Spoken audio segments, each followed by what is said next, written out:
What is up, everybody? It is your guys. We're back with another episode of the Cam and T podcast. I'm your co-host, Tony T-Tom West, man, and we got our other co-host in the building, Cam. What is going on, bro? Happy Tuesday, man. How you doing? Yes, sir, man. I'm feeling good, feeling good. I can't complain. I can't call it. It's all good, man. How about yourself? I'm doing pretty good, man. I can't lie. It was really nice outside down here in Georgia. It was hot, but it was I'm about like, to say it was hot though. yeah, it was hot. I think it got up to like 85 at one point, 86. It was pretty toasty.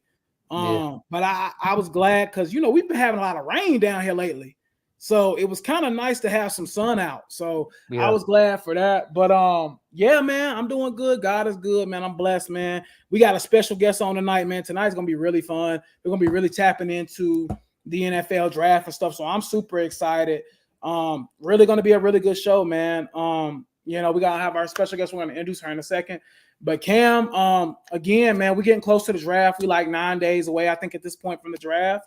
Mhm. And it's getting to that time, man. I'm tired of seeing mock drafts. I don't know about y'all. I'm tired of seeing mock drafts at this point. I'm just ready for stuff to start happening, and that takes place next Thursday night. So I don't know about you, bro, but I'm glad for the mock draft season to be over. I mean, when your favorite team, when you're doing mock drafts back in October for your favorite team, it's right, like, what I'm saying? right. It'd be one thing if we was doing mock drafts after January or February, right.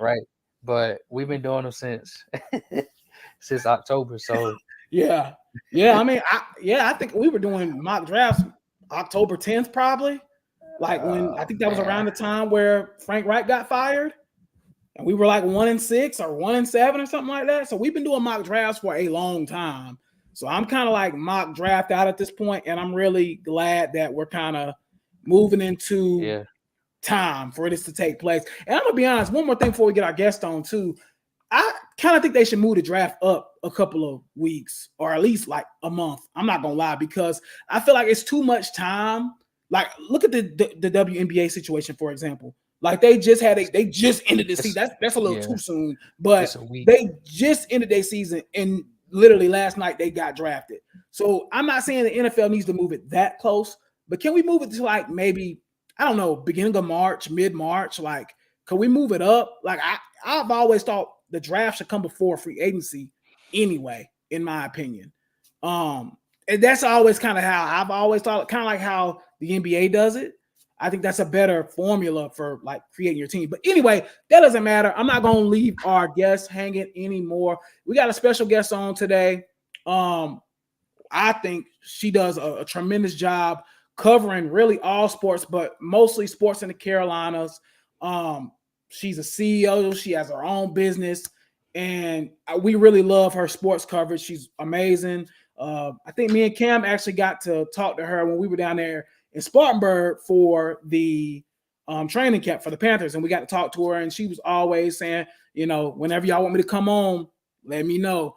And we are bringing up the great Vashti from the Carolina Blitz. Man, welcome to the Cam and T Time show. For the first time, this is our first time having you on, man. Right. Vashti, thank you for coming. Thanks for having me. I'm excited. I love that you guys have started this, and season 3, right? That's big. Two. Yeah. Oh, on the thing it says 3 up at the top. Oh, I did. Yeah, that's a typo. You're right. Actually, that is a typo. That's on me. Well, so it is season 2. But yeah, that's on me. But yeah, I appreciate it though. Me and Cam been doing this now for like 9 months, Cam? 9 or 10 months. So we've been doing really good, and we've just kind of been building.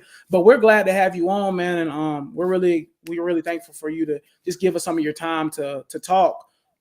So kind of kicking everything off tonight, we kind of want to just kind of get personal with you first before jumping into the draft stuff, before jumping into everything. How did Carolina Blitz, how did that whole thing come together? Well, I was a stockbroker. That was my first career, and I hated it. And I knew that I was not going to spend my life in a job that I didn't like, no matter how good it was financially.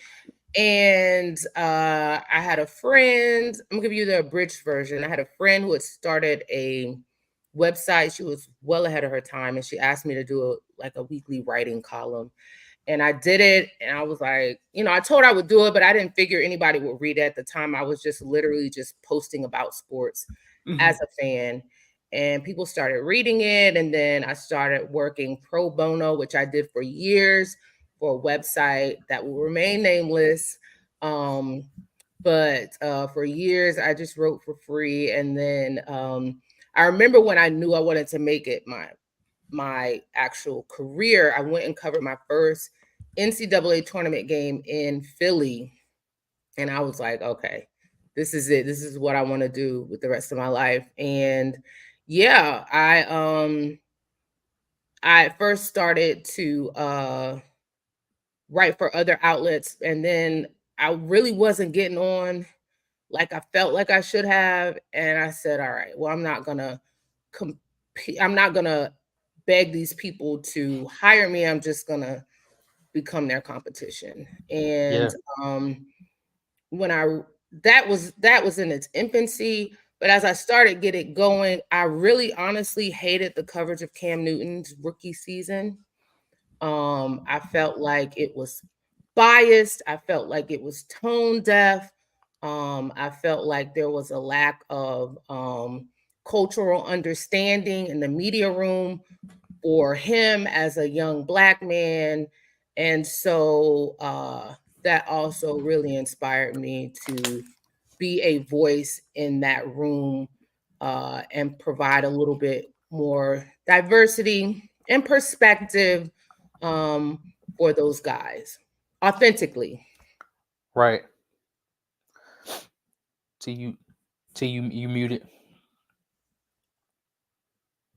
My bad. My mic was muted, y'all. I thought I was talking. But that's amazing. What I was saying, what I was trying to say while I was on mute, that's really amazing because, and this is no shade to nobody or whoever's in the media industry or anything like that, but you're starting to see more of us, in that fierce, but it's one of those kind of industries where it's kind of a country club type vibe. As a guy that has tried to pursue getting into that and getting into the media, especially in a city like Charlotte, where I'm from, it's a boys club, So it is kind of, and you're right. I remember the coverage of Cam too when he first got there, and you're right. It lacked a lot of understanding. A lot of the people that covered him just did not understand.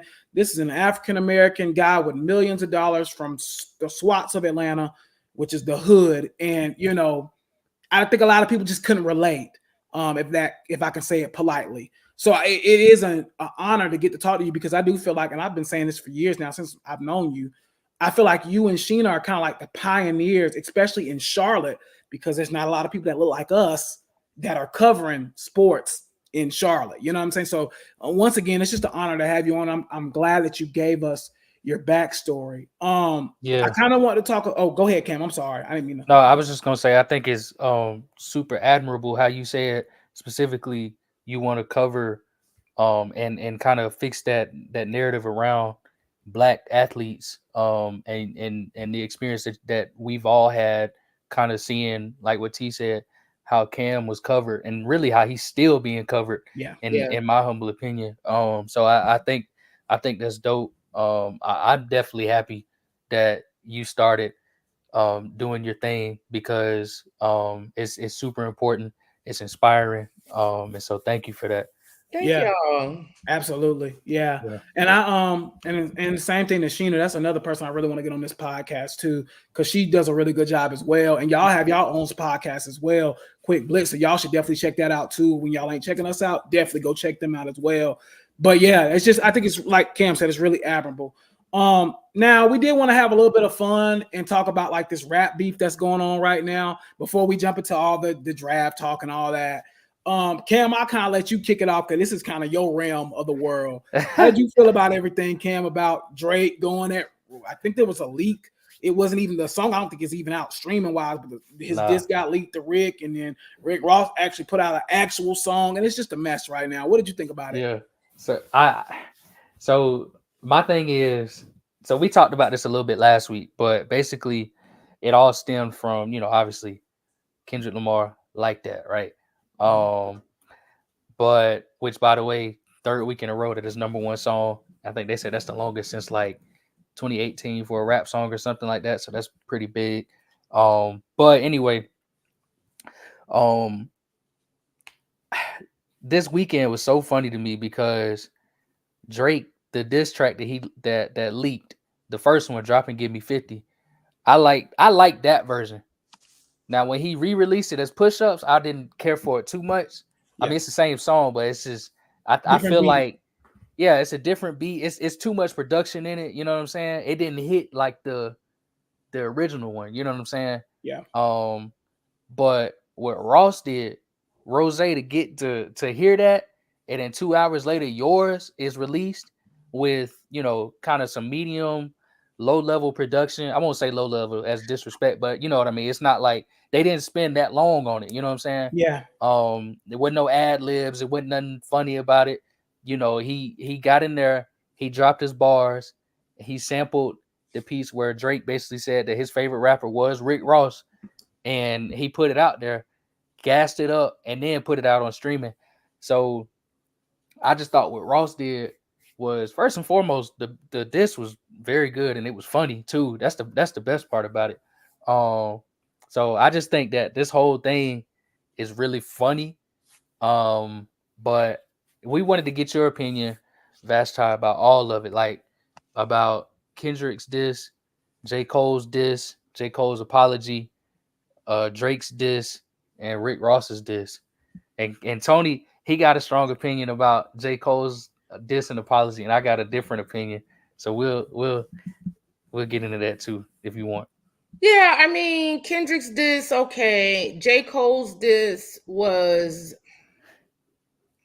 I don't know. I mean, I felt like it was what it was. I didn't like the apology. I thought it was weak. I thought it was unnecessary. But on the flip side, he said it wasn't sitting right with his soul. But like, bro, a 4-minute soliloquy at your festival about why you felt bad for that weak ass bar. I mean, he didn't even go at him that hard. I think the worst thing he said about him was like he was a bum. Like that was I think that was the worst thing I heard. Roll. Like he said, just let that roll. Yeah, the worst thing he said was that his last album was trash. Pretty much, that was all it was. Everything else was a 4-minute apology, excessive, and it makes him look a little soft. Oh Lord, there you have it. I like on the right side of history. I like J. Cole and I respect him and his music tremendously. Yeah. I felt the apology was unnecessary. If it didn't sit right with your soul, you could have said that in 30 seconds. 4 minutes? Come on, man. That was too much. Yeah. I'm actually glad Drake came out with something. And I felt like he went a lot harder than Cole, and he will not be issuing any apologies. So I respect that. And it wasn't bad. I think I heard the first version. I didn't hear the re-release version, so I really can't speak to that. And Ross, I didn't even know they had beef, but Ross kind of went for the jugular. So, you know, I don't think any of these guys, listen, I was just thinking, I wouldn't be surprised if they came out and had a big tour or something. That usually this beef precipitates something that's going to happen, right? Because beef sells tickets. Cat Williams, before that Club Shay Shay interview, he was not selling out his comedy tours, and after that, I mean, you couldn't get a seat. So I'm interested in what I feel like is slightly calculated beef, where that is gonna go, how it's gonna, what kind of summer concerts we're gonna see come out of this. It's all a business. Yeah. In the famous words, before you go, Cam, in the famous word of my boy DJ Trails, everything is a rollout. And that's pretty much what you just said. Everything is a rollout at this point. At first, when Trails said that, I was like, Trails, what you talking about? But the more I'm thinking about it, I'm like, you know what? He's right. They're probably in like 6 months going to patch everything up and be like, oh, yeah, we're good. We're going on a Christmas tour. Like, you know what I'm saying? Like, everything's a rollout. Like, you know what I'm saying? And that's kind of what I was trying to even preach last week to Cam. Like, when people kept saying, oh, well, we see all these rappers get murdered and because of the crime. Let's be real. None of these groups are getting active in the streets, especially J. Cole. Come on. Like, let's stop this gimmick of violence. Now, if it was like, I don't know, Young Thug, I hope he gets out of jail and stuff like that. But let's say if it was Young Thug and Chief Keef, okay, then that might result to some street stuff happening. But like, this is Drake, the biggest artist in the world, whether you like him or not. You know, Kendrick, who's this, I don't know if he's a gangster or like a poet. I don't really know, but he's not, he doesn't give me street vibes. And J. Cole definitely doesn't. So for people that was making up this excuse of why J. Cole apologized, I'm with you, Vashti, 100%. I thought it was weak. I mean, rap is a competition. And he pretty much just said, I don't want to compete. That's just, and I love J. Cole. I think he's one of the really best lyricists I've really ever heard in my 29 years of life. So it was just disappointing, especially for me being from like growing up in North Carolina, you know what I'm saying? Like, it was just like, dang, come on, Cole. It was just not a good look. But anyway, yeah, go ahead, Cam. I think you were about to say something. Yeah, I was just gonna say about the rollout thing. I think Drake and Rose, they gonna patch that up for sure. They got something in the works. People have been talking about a collab album between them for years. There's something there. I don't think they beef. I mean, they probably really don't, like, they're not really vibing right now, probably, but I feel like they gonna patch it up because obviously it's all over petty stuff, but I feel like that one's definitely gonna get patched up. Now, Kendrick and Drake, them boys don't like each other at all. Yeah. I don't think that's bad blood. And I think, my take on the J. Cole apology thing, we talked about this kind of last week, is my thing is, I feel like his mistake was releasing the diss in the first place. Because Cole, obviously, he know that he is cool with Kendrick and he know he cool with Drake. So he don't have no business being in no beef with people that literally don't like each other. You know what I'm saying? Now the apology, I respect it. I get it. Like 4 minutes, cool Cambo. Well, see, I was there. I was there when it happened. Oh, yeah, Cam was there. I was there. 4 minutes. 4 minutes. Let me put it this way. When he said that, this was towards the end of his set anyway, I left with a terrible taste in my mouth.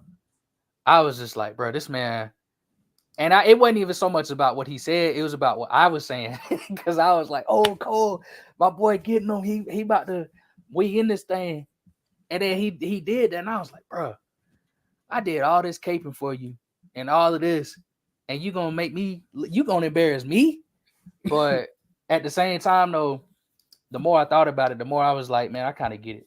Like, you don't need to be in no beef that you don't need to be in. You know what I'm saying? You don't need to pretend, like Tony was saying, you don't need to pretend like you don't like Kendrick.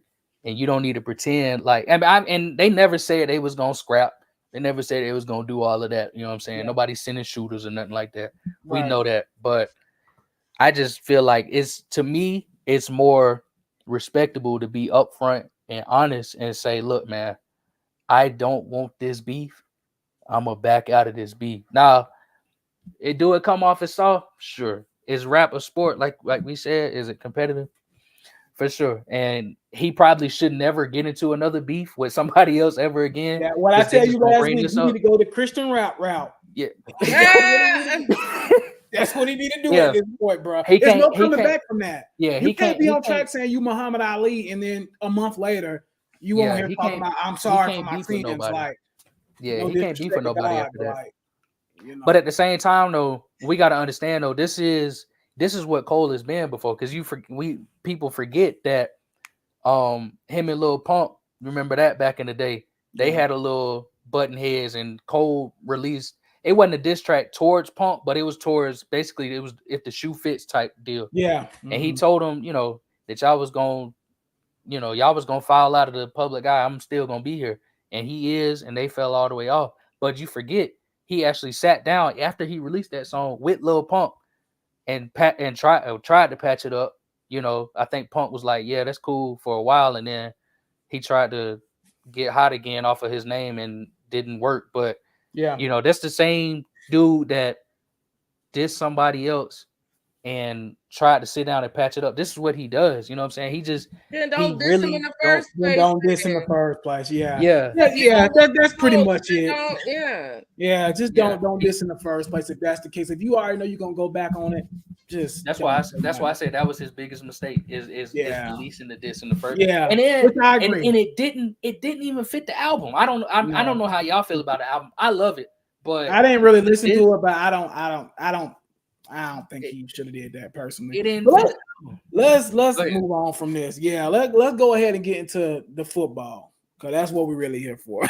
Let's get into it. Let's talk about, you know what I'm saying, the Carolina Panthers. Obviously, Vashti, that's who you cover mostly, you know, in the pro level. That's who you cover. Let me ask you a question. I actually didn't bring this up to you before we got on here, but this should be fine. How do you feel about the energy that Dave Canales, because it seems like the energy is different in that building right now with the Carolina Panthers. As you know, the past 5 or 6 years, it's been depression. Nothing has really changed. No coach has brought any type of different energy into the building, just to be completely honest. But with Dave Canales, it seems like the energy is up. It seems different. I know he's gotten compared to Pete Carroll a lot because that's who coached him and stuff like that. You've been around. You've been in the building. How do you feel about when people say the energy kind of feels different in Carolina at this moment? Yeah, I wish we had, honestly, we were in the building more last year around this time. We've had maybe a few opportunities to have in-person contact with Canales. So introductory press conference, NFL Combine, and then I didn't go to the NFL owners meetings, but that was the other time. But there's no doubt that he has energy. He is young. He is, hopeful. He is, by nature, an energetic person. So I don't know how that's affecting the energy in the building. I mean, we know at this point what they show us. So we see him dapping up all the players going into a team meeting. Okay, that's cool. But I need to go to OTA practice and see what the vibes are at practice. See if guys are joking around, see if it feels light, see how people are on the side, if there are conversations, if there's laughing, how Canales is interacting with the players. We haven't seen that yet. But just from what we've experienced and what I personally have experienced, he seems like a very smart coach. Like I said, energetic and hungry.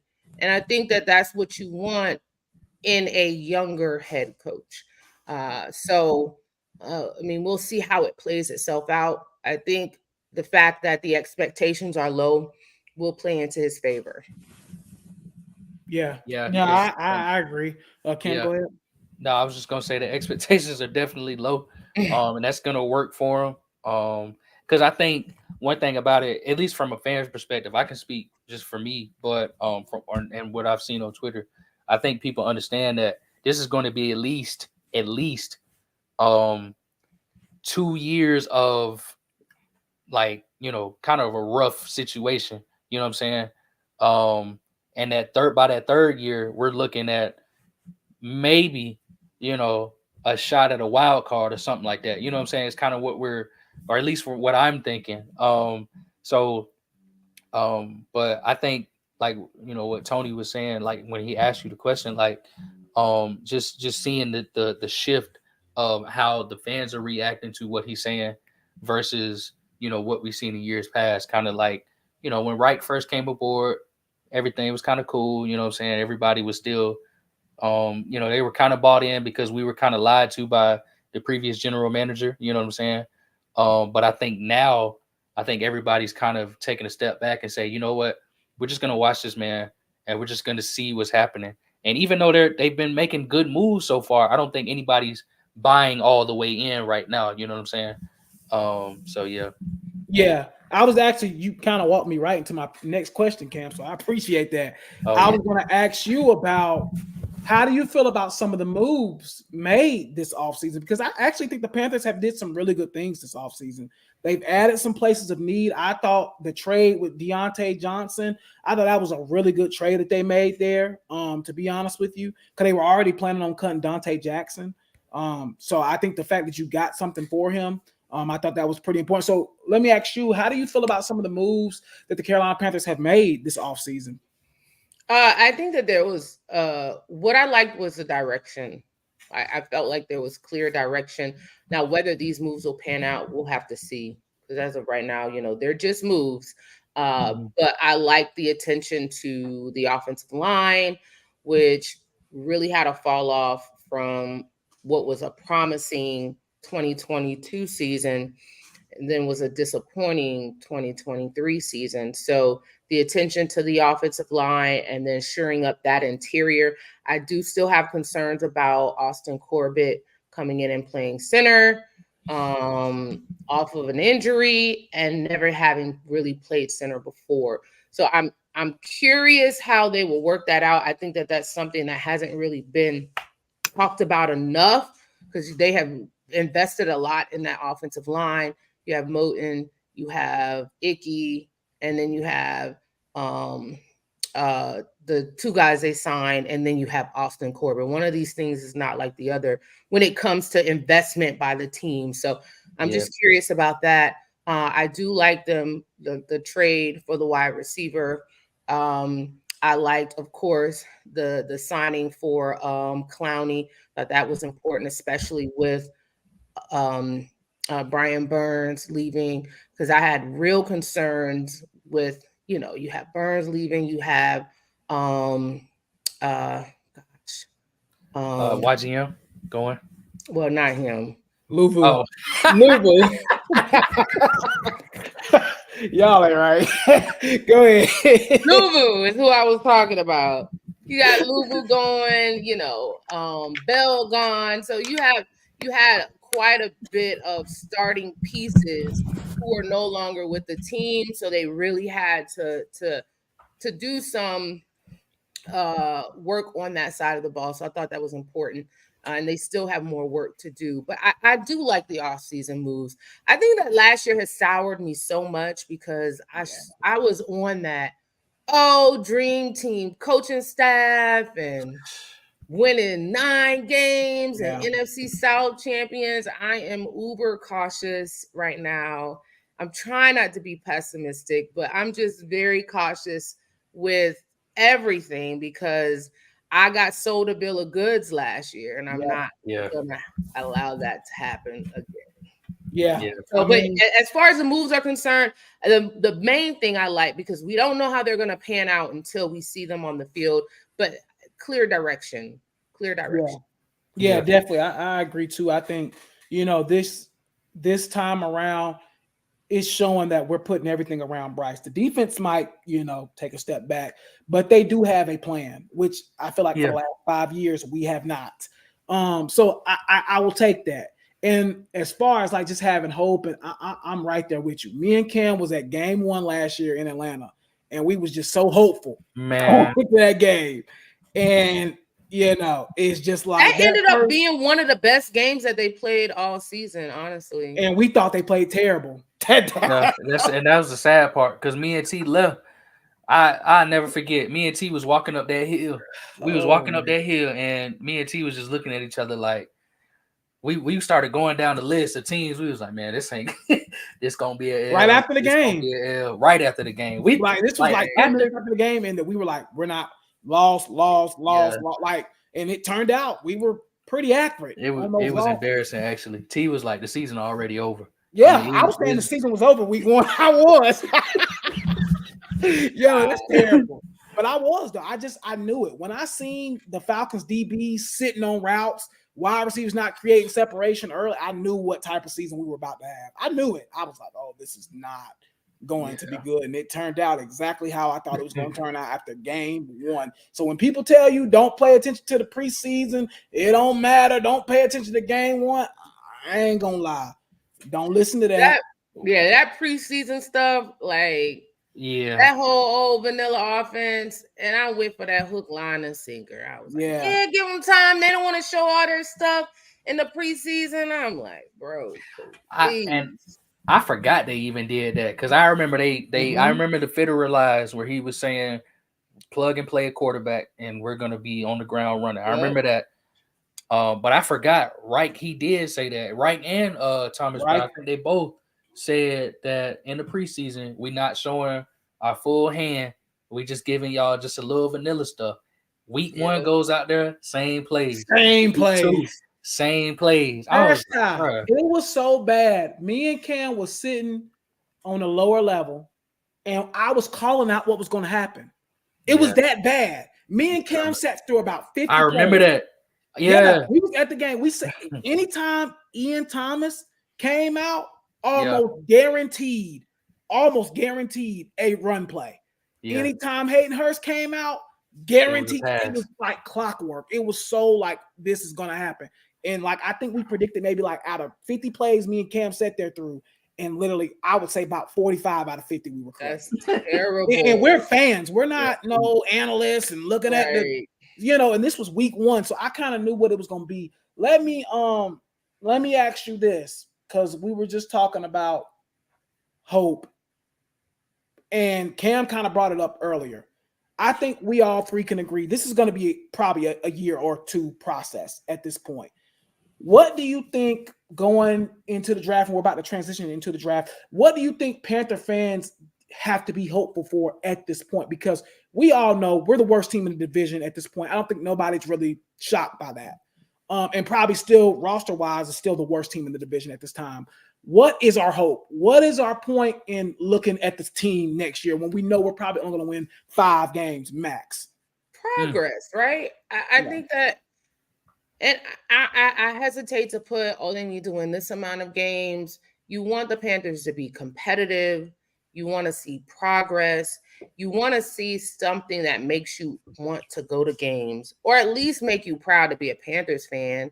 It was rough, and it's been rough since Cam left. And so, you got to see progress. I think that seeing Bryce Young take a step or maybe even a leap will go a long way in reinstilling hope.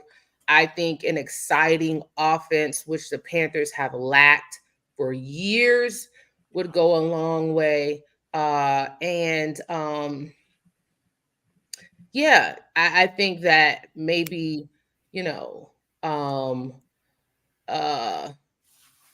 I think that ownership could do a little bit more to help reinstill. And I know people do not like David Tepper.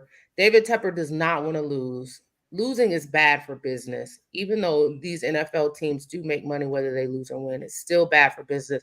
I think he does want to build a winner, but as an ownership team, they need to do a little bit more on their end from a PR perspective, outside of, giving money to schools or charities to reinstill a bit of hope into the fan base. But honestly, that starts on the field. And so, progress. Bryce doing well. A solid offensive line. A decent run game. Moves that make sense for the team. A solid draft. The Panthers haven't had a good draft in a long time. And I'm talking about not just hitting on the first round pick. I'm talking about hitting first, second, third, even finding a gem in one of those later rounds. The Panthers I don't even know the last time that really has happened. I don't think it's really ever happened. Yeah. We looked at it. We looked at it earlier. Yeah. Okay. It didn't. It's never happened. I think the only draft that was close was it the McCaffrey draft when they drafted him and Curtis Samuel, and it was somebody else. Curtis and Moten came out the same. That's probably the best one. That's the closest one of all time. Not just that's probably the best one of all time. Cam, since we're talking about draft picks, Cam, I'll let you go ahead and ask questions. My bad, brother. I've been bogarting the question in my bad. Go ahead. You all right? I wanted you to finish your point. I interrupted you earlier, Vashti. But you were talking about my bad. I interrupted you. I shouldn't have did that. But you were talking about you were talking about a cohesive draft class. Yeah, that's what you were talking about. Yeah. I mean, those are little things that go a long way. I mean, the Panthers haven't hit on a late round draft pick ever. I mean, I can't think of one. Even like fourth Norman or was probably fifth. the only one.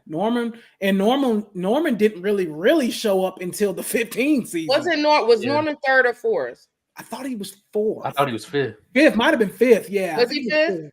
I believe I don't know. He's probably one of the, if not, I think Moten and Norman are probably the best picks we've had after the second round. Yeah, he was in the whole history of the whole team. Yeah, fifth round. Yeah, I mean, well, that was the last one, and that's in 2012. So we were talking about 14 years. I mean, 12 years. Yeah, 12 years. That's, so those are the things that I think as fans and as someone who covers a team, you would like to see. Yeah, improvement in those areas. Yeah. So, speaking of the draft, speaking of improvement, let's just get right into it. The biggest holes on the team.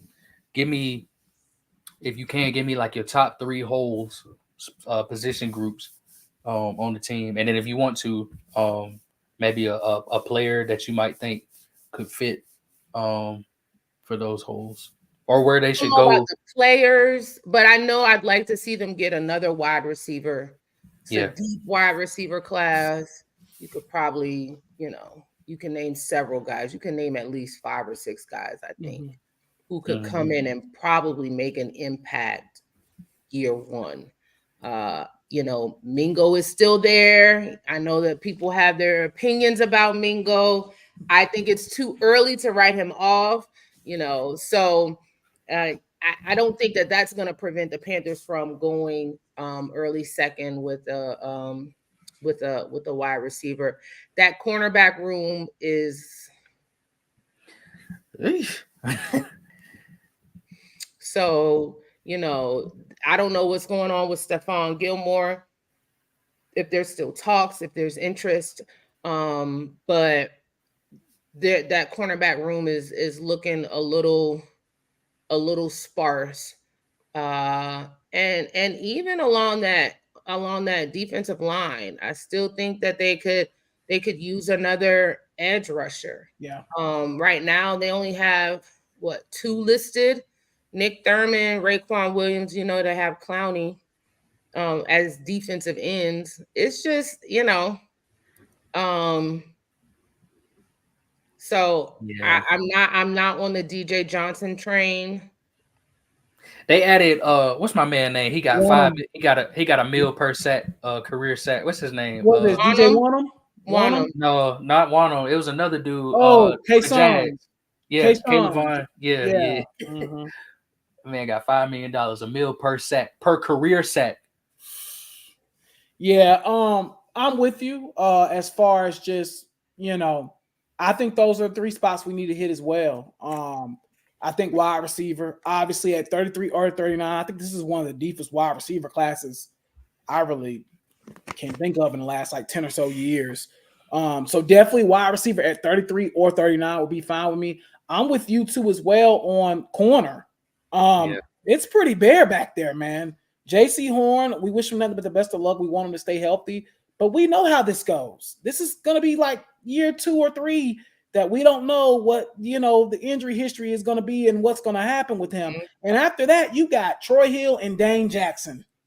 I mean, no disrespect to none of those brothers, obviously, but, I think corner is an area, and I think you brought it up earlier with Corbett. Center is probably an area that we need to be talking about as well.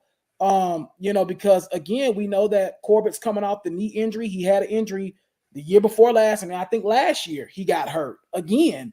So I think center really is another area that we could address as well. I like the guy from Duke, Graham Barton, the dude from Oregon that's getting a lot of hype. I don't think he'll make it to 33, but I'm kind of with you, Vashti, as far as we might need to be focusing on center as well, in my personal opinion. But Cam, I'll kind of let you give your take on it. Yeah, I'm with y'all. Definitely wide receiver. I think we all know. I mean, this class is too deep. Even if it wasn't a need, you still should probably take one in this class because it's just so impressive. You earlier you said 5 or 6 guys. Really, I ain't gonna lie, I can probably name about 10 that I would be cool Day with. one starters. I don't know about 10 day one starters, but actually, you know what? I'm not mad at it. I would say possibly. Wow. I think realistically, let me give my list realistically, real quick, of day one starters who I think realistically will be there at 33, by the way. I'm not going to give out Marvin Harrison Jr. I think a guy like Xavier Legette would immediately come in and make an impact for us. I think a guy like, Xavier Worthy, who might be there late, can make an impact for us immediately. I'm not a big fan of him, but he would start here immediately. Keon Coleman from Florida State, he would be a starter here. Everybody likes him. Why don't you like him? I'm going to tell you why I don't like him. This is my issue with Keon Coleman. Last year, what did we cry about with the wide receivers? They couldn't get separation. Right. What can he not do? Get separation. Right. So why are we going to rewrite what we just had an issue with last year? Does he have speed, though? He does. Now, that's what I was about to get to. The thing about him, because I've seen a lot of people comparing him to Kelvin Benjamin. That's not fair. He's not the same player as Kelvin Benjamin just because he went to Florida State. But my issue with him is a lot of his stuff is just like athletically just jumping out the roof and catching guys, like catching over guys. My issue with him is just, for me personally, he just does not get a lot of separation. That's kind of been a knock on him in this draft process, is he does not do a great job with creating separation. I think he's a good player. I think he's going to be a decent player in the NFL. I just don't think he is going to be a difference maker, but he will start on this team, though. I do want to make that clear. He will start on this team. I'm a big fan of Jalen Polk at Washington. Yeah. I'm a big fan of Ricky Pearsall as well. I think he's going to be good. Malachi Corley, I think he could be a day one impact player here. So I just named like 7 or 8 people, and it's still probably like 2 or 3 more I could probably name as well. So Troy Franklin, I think he's solid. I think if he's there, Lat McConkey he would be solid on this team. Yeah. I mean, based on the guys that you just named, I'm with any of those guys. Jalen McMillan, if he's there, he probably gonna be a later round pick. I'd be cool with him coming in, because like I said, Adam Thielen, we know he's gonna be de facto wide receiver 1. You know what I'm saying? And then Jonathan Mingo's going. Oh well, no, I forgot. Deontay probably be Deontay. Yeah. And then Thielen, and then Mingo. So really, I mean, even if it ain't a day one starter, you can still get somebody a little bit later. You know what I'm saying? Like I said, like a McMillan or Corley later on. My man from Arizona, what's his name? Cohen later on in the draft. You know what I'm saying? Like, you get any of these guys just to have on the team. You know. So wide receiver for sure. I'm definitely with you on the cornerback situation. Yeah. Obviously, 8-ball got to be healthy. 33. This was my question actually, since when you brought up corner. So let's say we all said wide receiver first, but let's say a guy like a Nate Wiggins, or a Cooper DeJean we named earlier, right? For some reason, let's say one of these guys drops 33. Because for some reason, I've seen them fall. I've seen Nate Wiggins at 33 a couple times. Yeah, I've seen. I don't understand that, but let's say he's there at 33. Would you take him? Yeah, in a BPA situation. Yeah. But why haven't the Panthers ever drafted a Clemson player? There's something behind that. See, they hate us, man. I don't know why. I don't know why. There's a reason. I mean, never. They've never. The Panthers. They made rock with us. I don't know what they must have made a deal with the devil, because they love South Carolina players. I love them. How Probably is it that we losing? We got too many of them on the team. They used to lose them down there in Columbia. Columbia, yeah, that's what I'm saying. How is it that the best South Carolina fans, the best football team in your region? This is the team. If you scouting in your region, this is the team you should be watching. Yeah, you feel me? The best team in your region, the team that hosted your first season. You know what I'm saying? It's not like this is just first 2 seasons, wasn't it? No, the second season was in Columbia, I believe. Oh, okay, okay. I might be wrong on that too, or it might have been in. It was somewhere. I think it was down there in Clemson. It might have been. I know it was the first one, but it's again. It's not like this is Coastal Carolina. No disrespect, you know what I'm saying? Where they don't have a whole lot of draft talent running into the league. They might get a player every year. We're talking about Clemson. D-line, pretty much D-line you right now in the NFL. You know what I'm saying? A couple of good corners in the NFL, very good wide receivers in the NFL. And these are positions that Carolina has needed over the last few years. So I don't understand it. But anyway, but back to the original question. Yes, wide receiver, cornerback. And I'm probably with T. I'll probably say center, to be honest with you, because I'm with you, Vashti. I don't know if I trust Corbett. And is Brady Christensen still on the team, or is he gone? Still on the team. He's still on the team. Yeah. But he's coming off injury as well. Yeah. The bicep. He got injured in the Atlanta game. You remember, Cam? Yeah, he did. Yeah. Because you remember we went home and we looked at our phone and Brady Christensen talk about some hey man, thanks for I'm losing over pretty much. Yeah. Like, what? I remember that. We was on the way home and they was like, "Oh yeah, Brady Christensen's done for the season." I'm like, "What?" They talking about some history next year. I don't know. Yeah, I don't even remember him getting. Yeah, but so next question is: so we talked about best player available and the holes that you think. So let's say there's an opportunity to trade up into the first round. Let's say it costs the 2 second round picks. Do you think Carolina is in a position to do that, or should we stay where we are and take the 2 second round guys? Or how do you think they should operate on day 2? Let me just put it that way. I'm not, because of maybe I'm a bit bitter because of all the trading Scott Fitterer did. Yeah. I'm at the point where just stick with what you have.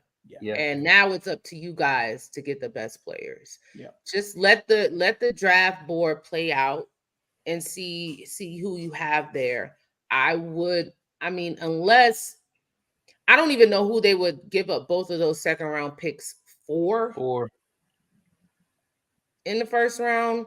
They've gambled so much. Just roll with the guy. Just roll with the picks you have. And we've heard that from Dan Morgan, basically, like, we're gonna kind of play it out. I don't think he's a roll the dice guy. I think Fitterer loved, he got off on the trades. Any kind of trade. He loved that. I think that was like his zhuzh. Yeah. I think Dan Morgan will be a lot more chill when it comes to that. Less eager to pull the trigger.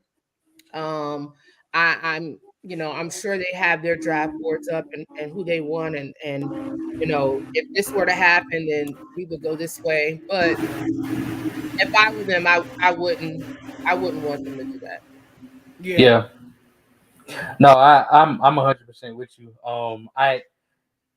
The reason why I asked that is because we're used to the trades. That's why I said that, because we're used to the previous GM trading, moving back, moving up to select a player that didn't even play. You know what I'm saying? Things like that, right? So that's why I asked that, and I think that, truth be told, they should stay where they are, and they shouldn't really gamble, because they're not in the position to gamble with draft picks, because we already had an unlimited assortment of them. I mean, you missed out on the cream of the crop in the first round. Mm-hmm. Luckily, this is a deep wide receiver class, and you really need one, so you might as well just stay there where you at and get the premium wide receiver in the second round.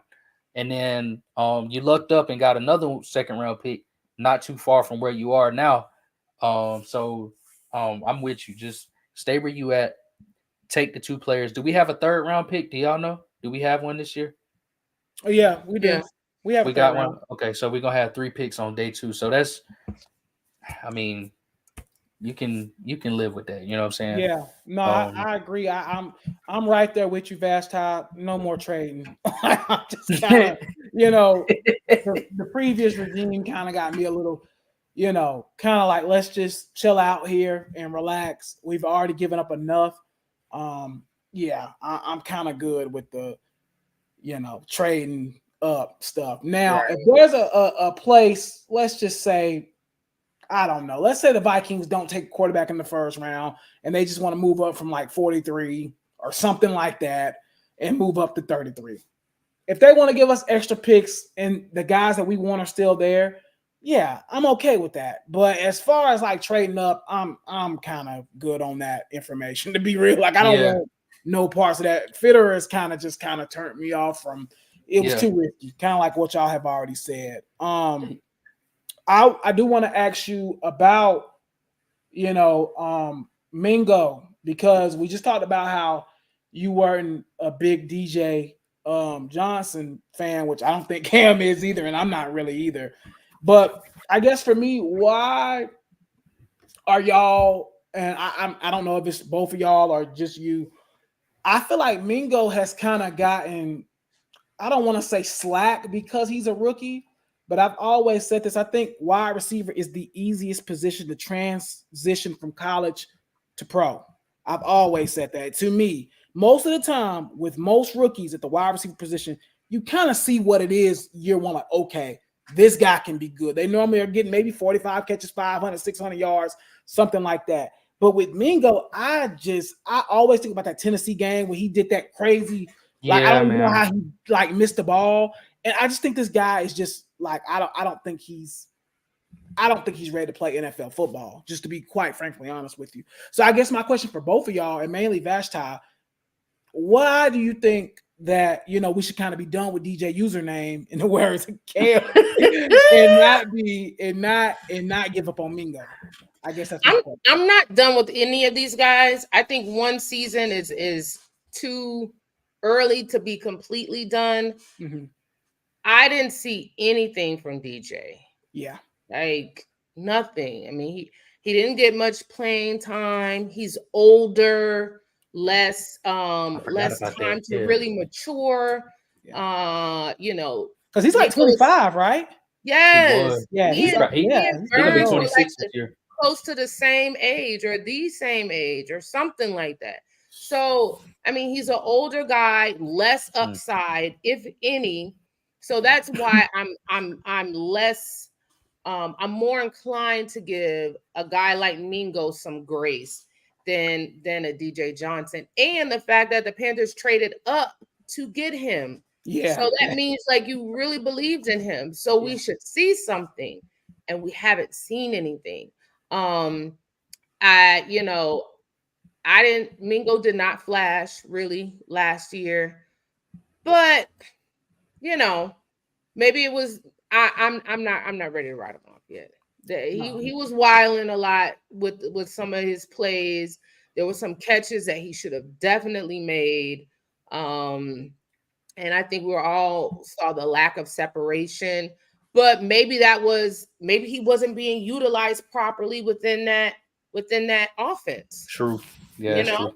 Maybe he should have been, maybe he should not have been deep threat. Maybe he should have been more in the slot, just certain things that maybe it was a usage thing. So that's why, I'm willing to give Mingo some more grace. I'm with you on that. I agree. I just looked up the ages. You brought it up. So Burns is only 6 months older than username. So, and Burns been in the league almost 6 years. You know what I'm saying? Like versus username been in there barely a year. So I just think that I'm with you. Especially with Mingo, we kind of have to give him a little more grace. I feel like because the Terrace Marshall Jr. thing didn't really work out. I don't know if he's even going to be on the team come this fall. You kind of have to give Mingo some grace. I mean, you can't cut him after just one season, like you said earlier. And he is just super young.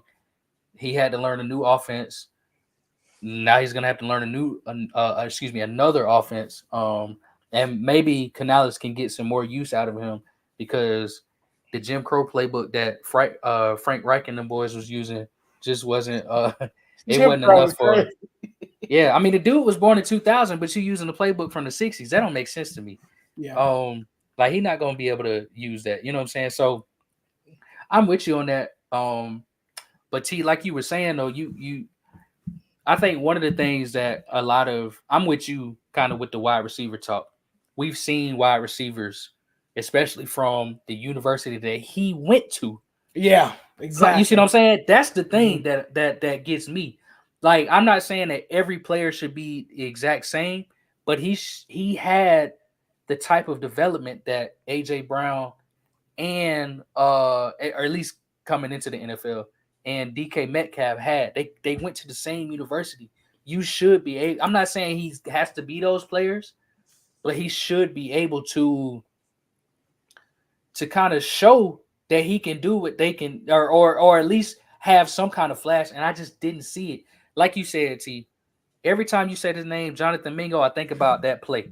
Yep. That's all I think about. That Tennessee play cannot get out of my head. It's ugly, bro. Yeah. And he was a second round pick, just like Brown was second round, right? Or am I tripping? Or Metcalf? Yeah, Brown was second round. He was. And I think DK was third, I think. I mean, so he was picked higher than both of them, though. Yeah, he was picked higher than both of them, though. Yeah. So I don't know, man. I'm not out on him because yes, he was young, he was a rookie. I'm gonna give him another year or whatever. But you got to show me something. You know what I'm saying? You got to show me something this year. So hopefully they use him right. Yeah, I agree. We're gonna kind of start wrapping it up here because we want to respect Vashti's time. I did want to ask you about covering the Final Four. I seen you out there in Phoenix. How was that? Just as an experience, I know you've been covering it the last couple of years, I believe. But how was that? Just being able to cover like the Final Four and stuff like that. That was my third one. Okay.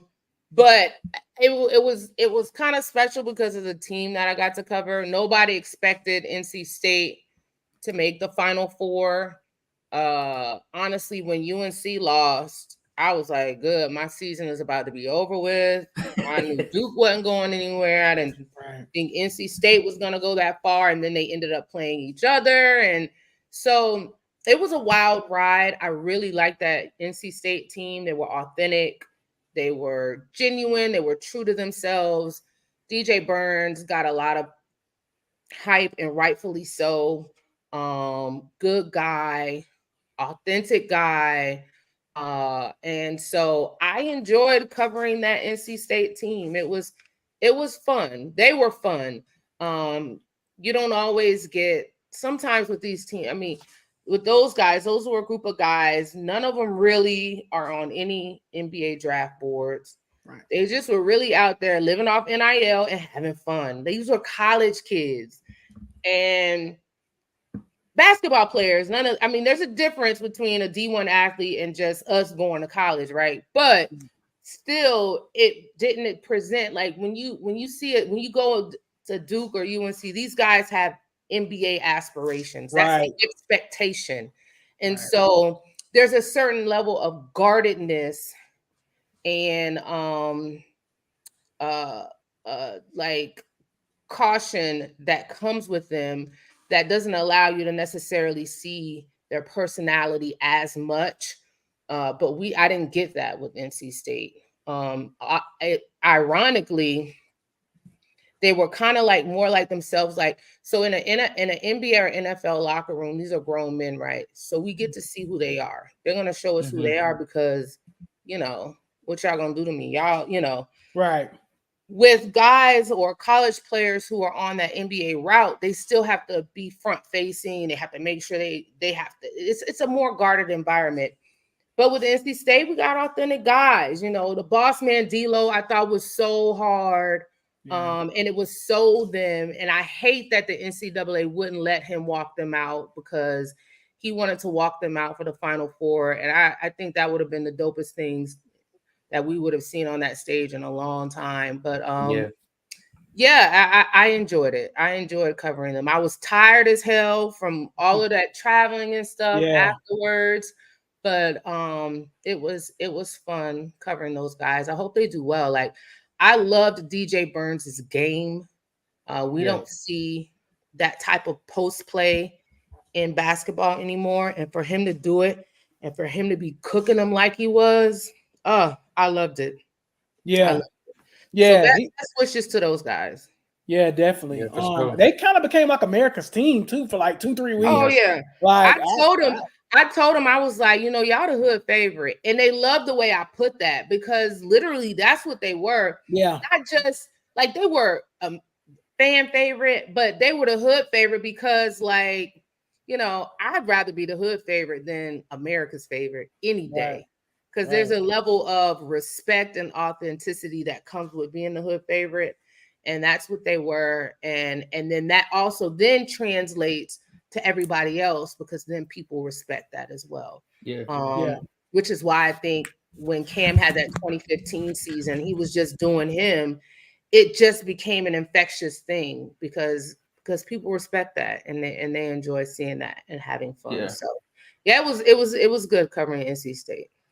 It's things like that, like how you put it, is on top of all of that, you'll be remembered forever too. You know what I'm saying? That's the thing. Like, they pulling for you now, but couple years down the road, when we see DJ Burns wherever he is, whether he's, you know, in the NFL as an offensive tackle, as some people were saying, you know what I'm saying, whether he, you know, maybe is able to sneak on into a G League or an NBA team for real, you know what I'm saying, or whether he's just out there doing whatever, people are going to remember him and they're going to be pulling for him forever because he put on for, you know, for America, you know, like you said, like people that, like the people that look like him, you know what I'm saying? And I don't know if he knows how big that he was, not, I ain't mean it like that, but how big he was for, you know what I'm saying, for America. But like he, you know, as a young college kid, you know, that's one of the things that he might not understand. But like, you know, if he ever sees this, you know, salute to you, DJ Burns, because you really did your thing, you know what I'm saying? And you know, like Vashti said earlier, you know, a lot of the players on that team, you know, they probably do have NBA aspirations, but unfortunately, you know, they're, you know, it's unlikely to come true for a lot of those players. Probably for most of those players, if not all of those players. Yeah.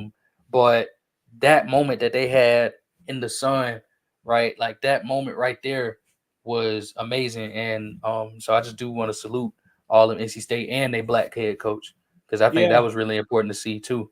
Oh, they were gonna walk him up out of there. Yeah, I was about to say, like a month before, you know, everything happened, they was talking about, you know, him getting canned.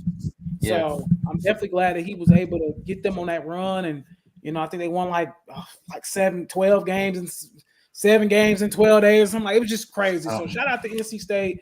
Great run that they had. Before we go, just want to, Vashti, shout out your stuff. Tell everybody where they can go follow you. And, you know, just let them know where to find you at. Yeah, CarolinaBlitz.com. Keep blitzing on Twitter. Carolina Blitz on Instagram. So yeah, I see all people that I'm familiar with off of Twitter in the comments. So shout out to y'all and shout out to T. Tom and Campbell. Y'all been supporters since day one. And so that goes such a long way because we need that. Yeah, no, I appreciate y'all, and I appreciate you for again coming on and giving us some of your time, man. So we really appreciate it. Cam, did you want to say something else too? Yeah, no, I was just gonna say thank you for everything that you do. You know what I'm saying? Keep doing you, keep putting on for everybody, you know what I'm saying? It's appreciated. Like I said earlier, it's inspiring, you know what I'm saying? All the people, the reason why the comments are going crazy, because, you know what I'm saying, we really rock with you and we really appreciate you. So thank you. Thank y'all. Yep, absolutely. Quick question before, are you going to be in Detroit for the draft or no? I went to the draft in Vegas. I feel like the draft is a waste of time for me as a reporter. Yeah. Because the Panthers draft room is local. Right. So, you know, you may catch a player, and then a lot of guys don't even go to the draft anymore. Yeah. I saw the list. There might have been 13 players. Yeah. Not many guys go to the draft anymore. I don't do it. I found it much more productive to just the Panthers open up the stadium for us. So we're basically there as reporters watching the draft. And then after they make their picks, Dave and Dan will come in and do press conferences. So for me and reporting for you guys and those who follow, it's just better for me to be, you know, boots to the ground here at the stadium than at the draft. And it saves me some money. I did a lot of traveling this year already. So yeah, definitely. I feel that. Yeah. But once again, Vashti, thank you for coming on, y'all. Please go follow her. Most of y'all already do. Her content is amazing. She does a great job reporting at Keep Blitzing Definitely go follow her, man. Y'all going in the comments going crazy. AB said he not even a Panther fan, but he gonna go follow Vashti. You I definitely appreciate should, that. man. She's a really good follow. So y'all definitely go follow her. But once again, we thank you for coming on. And y'all, we're gonna go ahead and sign off now as well. We appreciate y'all support tonight. I mean, y'all turned up. It's like 243 people looking at us right now. That's crazy. That's good. That's really we wow. appreciate y'all for coming out and just showing us love tonight. We would like to bring you back sometime at some point. Sure. If we could. We really enjoyed everything. And once again, man, just thank you for giving us your time. And Cam, if you want to sign off with anything, that's cool. Yeah, like I said, thank you for coming on. We definitely want to have you back. And we looking forward to, more of your great content. So thank you. And thank you for everybody watching. I didn't realize we had that many viewers. So that's cool. Yeah. It's going crazy. I think tonight's the biggest we've ever had. So shout out to y'all. Shout out to Vashti for bringing the folks out, man. And we just appreciate y'all again. This episode will be up tomorrow. Y'all know how we do it. And we'll be back next week. We're going to have another guest on next week, getting ready for the draft. So, yeah, man, we appreciate y'all. We love y'all, and we'll holler at y'all next time. Peace, love, and happiness, man. Y'all subscribe to the podcast. Appreciate y'all.